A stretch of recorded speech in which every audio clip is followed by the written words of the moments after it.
कला केंद्रामुळे कायम चर्चेत असणारे जामखेड पुन्हा एकदा चर्चेत आले।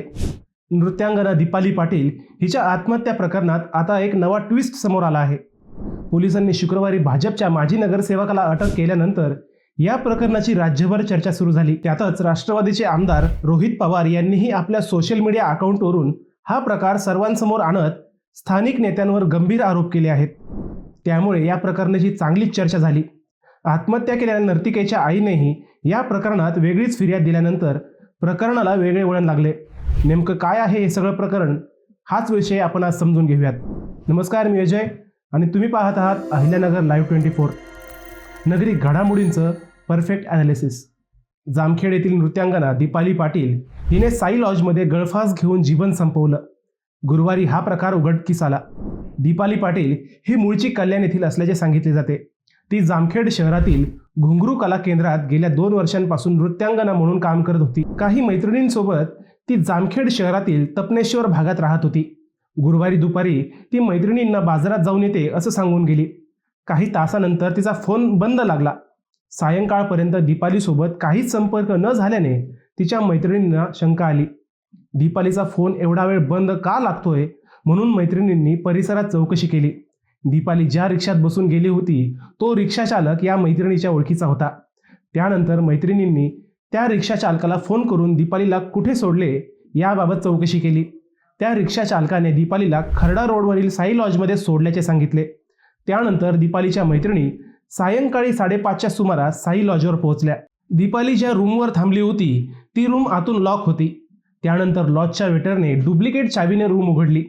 त्यानंतर आतील दृश्य पाहून सगळ्यांच्याच पायाखालची माती सरकली।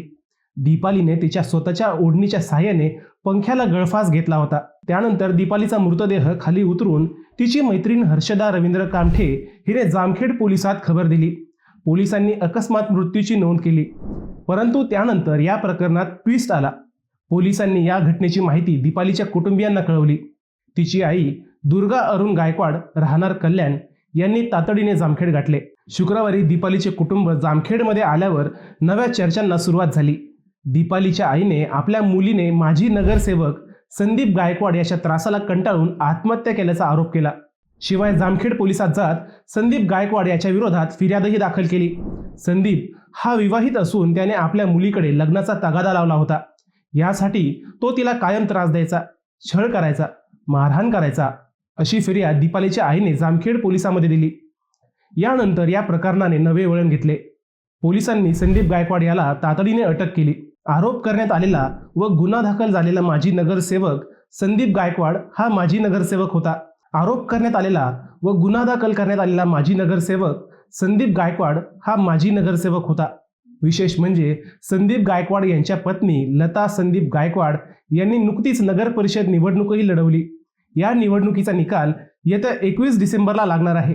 जामखेडमधील प्रभाग क्रमांक 5 मधून भाजपाच्या चिन्हावर त्या निवडणूक लढलेल्या आहेत। त्यांच्याच पतीविरुद्ध अशा प्रकारचा गुन्हा घडल्याने जामखेड शहरात खळबळ उडाली आहे। तसेच भाजपाच्या नेत्यांना धक्का बसला आहे। या सगळ्या प्रकरणानंतर राष्ट्रवादीचे आमदार रोहित पवार यांनीही या प्रकरणात उडी घेतली।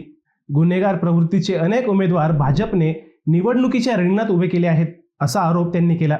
आपण यापूर्वीही भाजपवर गुन्हेगारी प्रवृत्तीचा आरोप केला होता व आता हे सिद्ध झाल्याचेही त्यांनी सांगितले। आपल्या सोशल मीडिया अकाउंटवरून आमदार रोहित पवार यांनी 2 पोस्ट करत स्थानिक भाजप नेत्यांवर गंभीर आरोप केले। आमदार रोहित पवार यांनी अनेक प्रश्न उपस्थित केले। रोहित पवार म्हणाले, जामखेडमधील अवैध धंदे आणि गुन्हेगारी याबाबत कायमच आवाज उठवतोय, परंतु या धंद्यांना कुणाचा आश्रय मिळतो हे आता लपून राहिलं नाही। अशातच आता जामखेडमध्ये नृत्यांगना दीपाली पाटील वय वर्ष 35 यांनी एका लॉजमध्ये आत्महत्या केल्याची बातमी आली।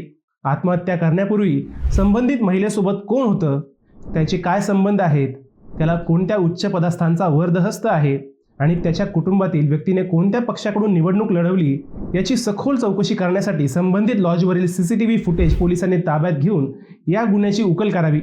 यातून अनेकांचे काळे चेहरे उघड झाल्याशिवाय राहणार नाहीत। संबंधित महिलेला न्याय मिळवून देण्यासाठी हे प्रकरण दडपण्याचा कुणी प्रयत्न केला तर तो आम्ही यशस्वी होऊ देणार नाही असेही आमदार रोहित पवार म्हणाले। या प्रकरणानंतर नगर जिल्ह्यातील राजकारण पुन्हा एकदा ढवळलं। मित्रांनो, तुम्हाला हा विषय कसा वाटला ते आम्हाला कमेंट करून नक्की कळवा। शिवाय व्हिडिओ आवडला असेल तर चॅनलला सबस्क्राईब करून व्हिडिओला लाईक करायला विसरू नका. पुन्हा भेटूयात नव्या विषयावर. तोपर्यंत सप्रेम नमस्कार.